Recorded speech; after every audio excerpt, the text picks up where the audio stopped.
अगर आप लोगों को थोड़ी सी घरेलू जानकारी हो तो आपको पता होगा कि घर पे जो भी बर्तन होते हैं उनको रखने के लिए कंटेनर होता है, उस कंटेनर के अंदर सारे बर्तन रख दिए जाते हैं घर के। ऐसे मैथमेटिक्स में यहाँ पर नंबर्स होते हैं, नंबर्स को रखने के लिए भी तो कोई कंटेनर जरूरत पड़ेगी, बिल्कुल ज़रूरत पड़ेगी। तो मैथमेटिक्स में उस कंटेनर को क्या बोलते हैं, सेट बोलते हैं। तो सेट के अंदर क्या होता है, कलेक्शन ऑफ नंबर्स। तो नंबर्स को सेट के अंदर रखा जाता है। अब अगर कोई भी कलेक्शन है यानी कि कोई भी कंटेनर है तो कंटेनर का नामकरण भी तो करना होगा। जैसे बच्चे का नाम दिया जाता है वैसे ही इस यहाँ पे मैथमेटिक्स में जो कंटेनर सेट बोला इसका भी नामकरण करेंगे, बिल्कुल करेंगे। तो नामकरण कैसे किया जाता है, जैसे कॉम्प्लेक्स नंबर का सेट है तो कॉम्प्लेक्स नंबर सेट को अगर हमें डिनोट करना है तो कॉम्प्लेक्स नंबर का सी उठा लिया, कैपिटल सी से डिनोट करते हैं। रियल नंबर का सेट अगर डिनोट करना है तो रियल नंबर के लिए कैपिटल आर हमने यूज कर लिया।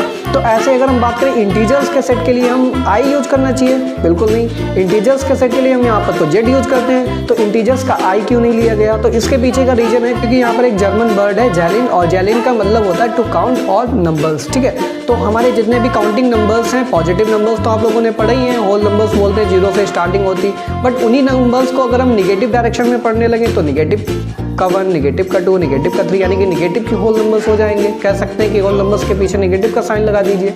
तो ऐसे ही जितने भी काउंटिंग होल नंबर्स हैं उनको निगेटिव डायरेक्शन में भी पढ़ सकते हैं, पॉजिटिव डायरेक्शन में भी, और जीरो तो होता ही है होल नंबर, ठीक है। तो इस तरीके से जैलिन क्या हो गया, सेट ऑफ इंटीजर्स को डिनोट करने के लिए यूज किया जाता है। और जैलिन का पहला लेटर क्या होता है, जेड होता है, इसलिए सेट ऑफ इंटीजर्स को कैपिटल जेड से डिनोट करते हैं। और जब पॉजिटिव इंटीजर की बात करेंगे तो जेड के ऊपर प्लस का साइन लगा दिया जाता है, इसका मतलब है पॉजिटिव इंटीजर्स। और जब निगेटिव इंटीजर की बात करेंगे तो जेड के ऊपर निगेटिव साइन का यूज करते हैं, तो उसका मतलब होता है निगेटिव इंटीजर्स। आई होप आपको ये जानकारी बहुत अच्छी लगी। ऐसे ही आपको मैथमेटिक्स की छोटी छोटी जानकारियाँ चाहिए तो आप हमारे चैनल को सब्सक्राइब कर लीजिए और बेल आइकन भी प्रेस कर लीजिए।